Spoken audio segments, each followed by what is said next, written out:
Noles All Access is brought to you by the energy-saving conservation programs of Tico People's Gas.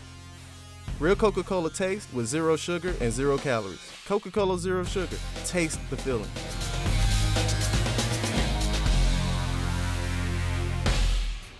Welcome to Noles All Access, where we take you inside Florida State athletics. I'm Jay Sutton, and today, Sean Davison and Arya Masudi join me to talk FSU hoops. Then, we'll get to know redshirt sophomore transfer, Bianca Jackson. And later, one diehard Seminole fan stands out among the rest at Florida State basketball games. All that and much more is up ahead on Noles All Access.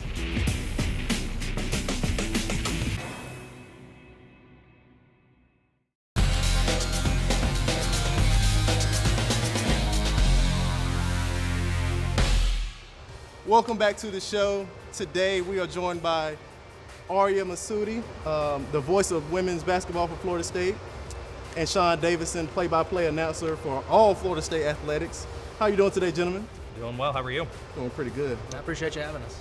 Absolutely. So today I want to talk about some basketball. And since we have you here, let's start with women's basketball. Let's do it. Yeah, they got off to a very hot start this season, going 13-0, wins against a couple of ranked teams. But they kind of slowed down a little bit throughout the year. What were your expectations for the team coming into the season, and did they meet those expectations?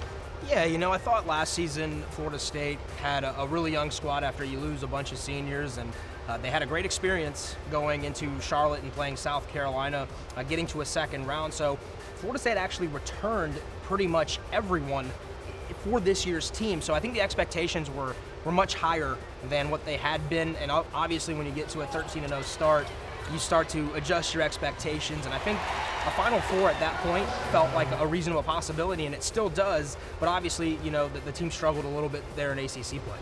Yeah. What about you, Sean? No, I absolutely agree. In addition to losing those 5 seniors, there were obvious injury issues as well. That bench was so incredibly thin, so not only did they have experience, but Ari, they also had experience with their backs to the wall last year quite frequently, still won 10 ACC games, still won 20 games overall. So to his point, I thought exactly that. The expectations were really high for this bunch, and I know Coach Sue is strong on her defense. That is a core principle for her, and it seemed like that might have been the one area where things kind of tapered off a little bit as they got into ACC play in the regular season. But then, of course, they get into the ACC tournament, and they start to show what they're all about once again, kind of what they showed in non-conference play that early run. Well, let's talk about that a little bit more, because I think that was the first time that they really put it together on both ends of the floor. And like you said, I know that there's 3 things that are important to Coach Sue: defense, defense, and defense. And they finally showed that in the ACC tournament. They were able to dismantle Wake Forest, played a good game against Louisville, and fell short against NC State. But how do you think they performed overall in the ACC tournament? Yeah, I was really impressed. I think they started to show glimpses of the team that they could be, and of the team that we saw in non-conference play. I mean, it's a team that has wins over Texas A&M. They beat Louisville at Louisville at the KFC Yum Center and did it quite impressively. I mean, it was pretty comfortable. So I think the team was disappointed in the way they played. They didn't rebound. They didn't play defense in the ACC part of the schedule the way that they're capable of doing. And then they got to Greensboro, and I thought Coach Seminoles did an excellent job of kind of compartmentalizing the tournament and making sure that they focused on just winning 3 games in 3 days. And they were really, under 5 minutes to go to really try and pull off the ACC tournament title. Yeah, definitely. Talk to me, Sean. What did you think? I mean, I can't disagree with that, but I do want to add on that I thought it was really cool. Here at Florida State, a lot of these coaches that have been here have such a long, rich history here, and Coach Sue has been here for a while, and for her to be able to make that run into the ACC tournament final and have that kind of opportunity was really cool to see, because she's given her heart and her soul to this program and really has done a lot with teams that might not be up to the same level of talent that this team has, and has made deep runs with them.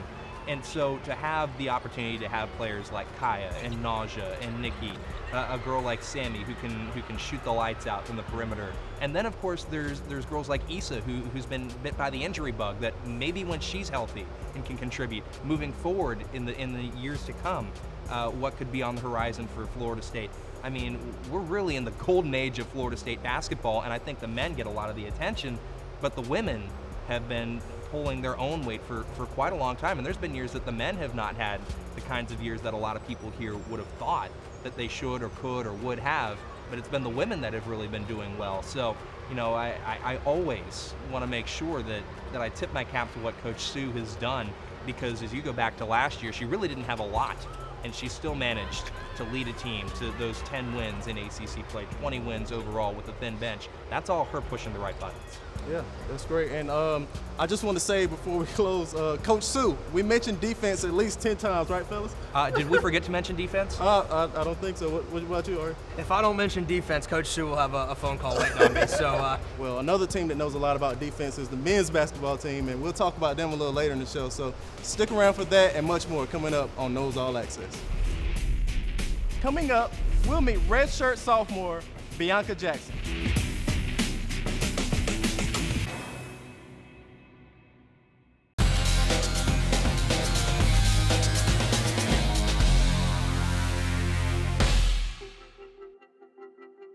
Redshirt sophomore Bianca Jackson has an exciting future ahead at Florida State. Due to NCAA transfer rules, she is using this season to prepare for what's to come while finding other ways to benefit the team in practice and off the court.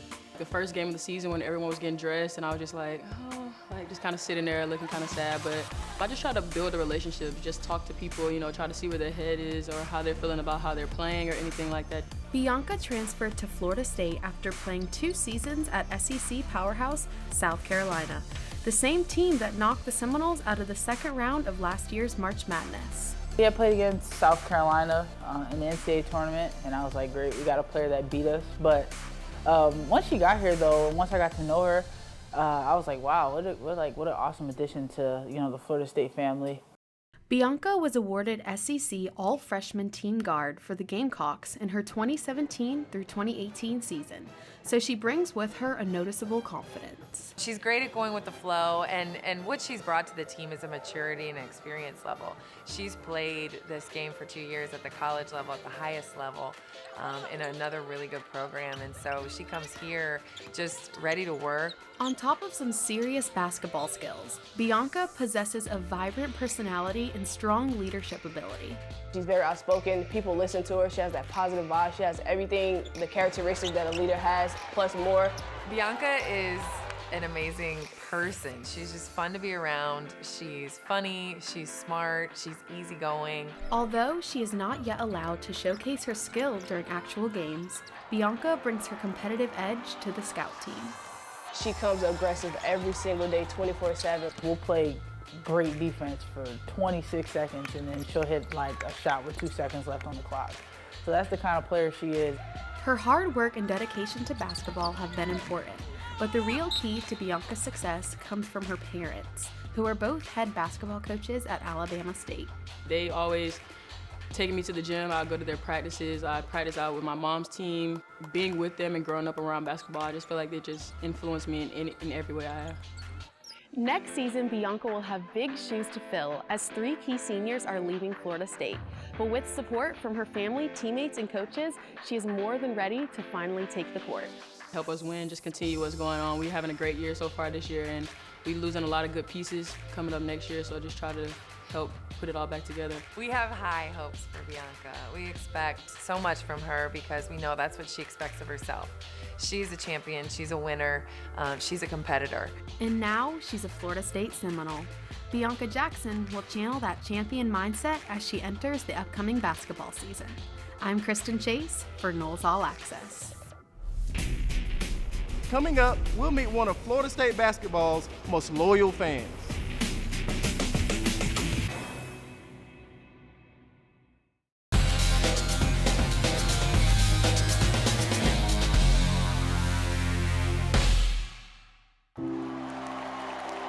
There are not fans in college basketball that stand up for their guys like our fans do. You can hear them from across the court. You can hear people yelling up in the nosebleeds. I think that's what makes playing here for us so fun. Being a fan of Florida State is a lifetime commitment for many. For Gloria Crandon, her love affair with the Seminoles began long before the Noles held court in the Tucker Center. It started way back in Tully, the little Tully gym, and I was at a men's basketball game, and they had bleachers, and they packed those bleachers full. And I remember it was a game versus Virginia Tech I was a diehard basketball fan forever after that. From that game on, missing a game was not an option. Through the transition from the tiny Tully gym to the 12,000-seat Donald L. Tucker Civic Center, Gloria's consistent presence is her way of repaying FSU basketball for all that the program has given her. They've given me years of enjoyment, years of pride, years of extra life. They give me energy, and I want to give that energy back to them. Another way Gloria gives back is through her golden three-point signs, which have become a very recognizable symbol of Florida State basketball success. I believe that started back in 1996, and I started putting them up on our nice bar here. I was lucky enough to have this seat.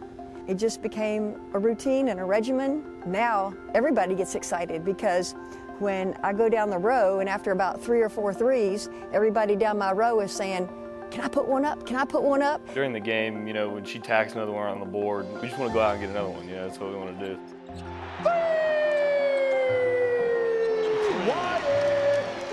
It's a visual of excitement because when you see those threes, you know how much work went into them, and everybody gets excited, and she dances around and puts them up, and it's a whole routine. Don't slow those transitions down, let's go!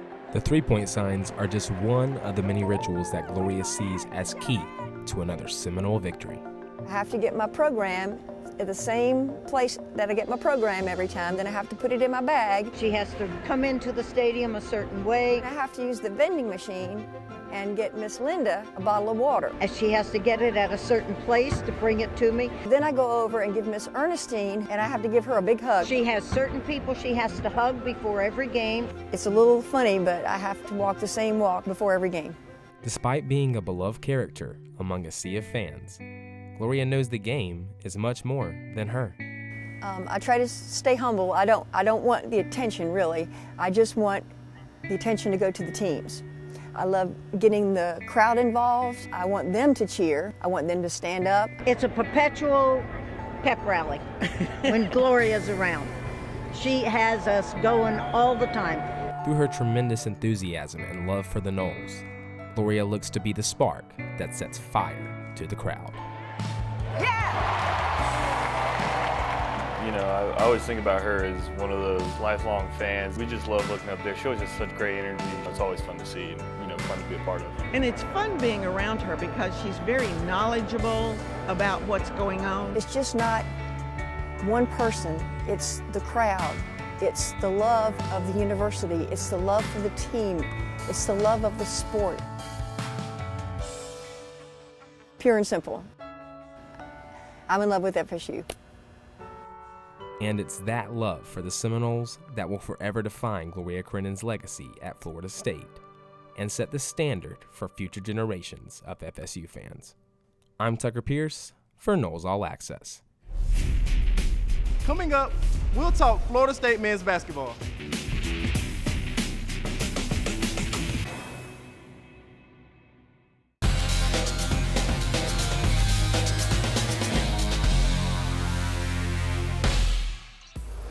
All right, fellas, what a magical season for FSU men's basketball. They were able to go undefeated at home, win the first ever regular season ACC championship, and they picked up a ton of ACC honors. And so I wanted to ask you all, since you all have been around Tallahassee, you've been around this program for a long time, how has it changed over the years? And did this team meet your expectations as well, as far as what you expected from them this season after losing 6 players and all the new faces that they brought in? I actually thought it exceeded my expectations this season. When you lose 5 seniors and then you lose Fiondu Kabengele, I won't say unexpectedly, but I think towards the end of his season, you thought there was a chance he could go to the NBA, and he did. And so you lose 6 total players. You have to bring in pretty much a pretty different squad, and the guys who were on this team had new roles.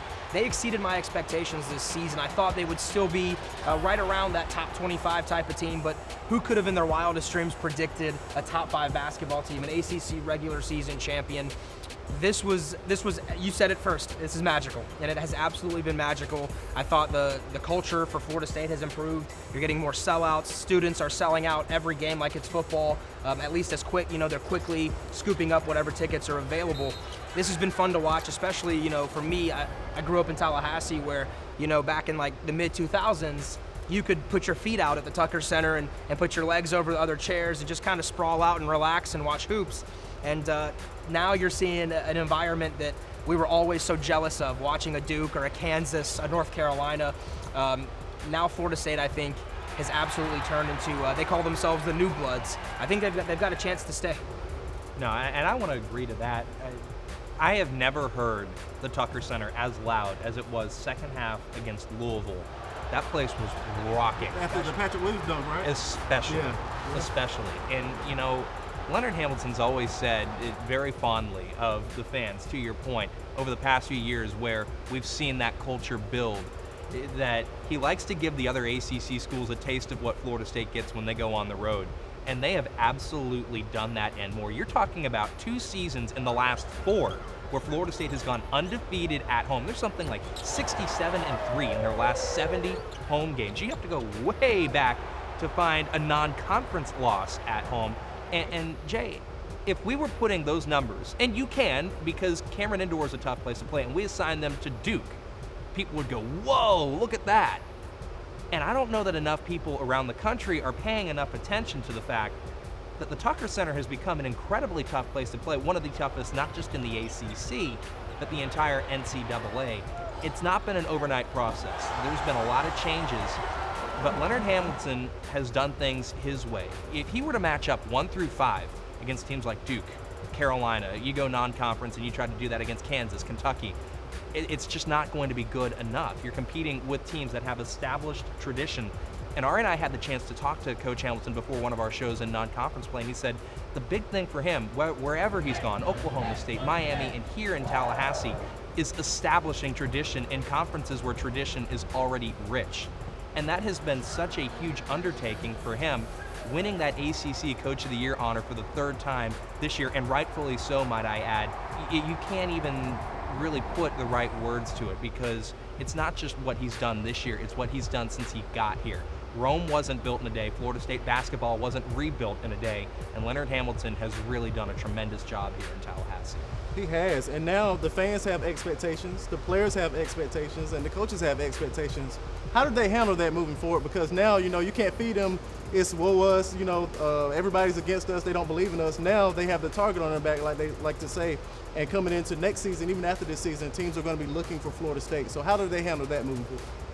You know, last NCAA tournament, I watched and FSU sailed into the Sweet 16, and I thought, for the first time, FSU made it into the Sweet 16. It was expected, and they did it with relative ease. And I thought this, more than anything at that point, to me, communicated the state of where Florida State basketball had grown to. And really, with Leonard Hamilton being able to sell his vision now and bring in 5-star recruits on a more consistent basis, that is the expectation. And when you've got guys, by virtue of what Aria mentioned, you lose 5 seniors, you lose Fiondu Kabengele. We've seen Devin Vassell get more minutes. We've seen Anthony Polite get more minutes. We've seen Raekwon Gray get more minutes. We're seeing all these different players come in and see more of an opportunity. We've seen Wyatt Wilkes get more opportunities as well. Now, we'll see what happens. You know, does Florida State have to say farewell to a couple of guys that maybe they weren't expecting to? That's a big question. That's only something time will tell. But the bottom line is that the vast majority of the talent that has helped them get to where they are today, and again, Leonard Hamilton likes to beat teams 6 through 11, is going to be returning. So that expectation continues to build, and the experience that they have developed, and winning experience at that, will continue to push this program forward. And I think that you all were the X Factors on today's show. You did a great job. This was fun, guys. I appreciate it. Appreciate it, Jay. All right. For Sean and Aria, I'm Jay Sutton, and we'll see you next week on Noles All Access. Noles All Access is brought to you by the energy-saving conservation programs of Tico People's Gas. Real Coca-Cola taste with 0 sugar and 0 calories. Coca-Cola Zero Sugar. Taste the feeling.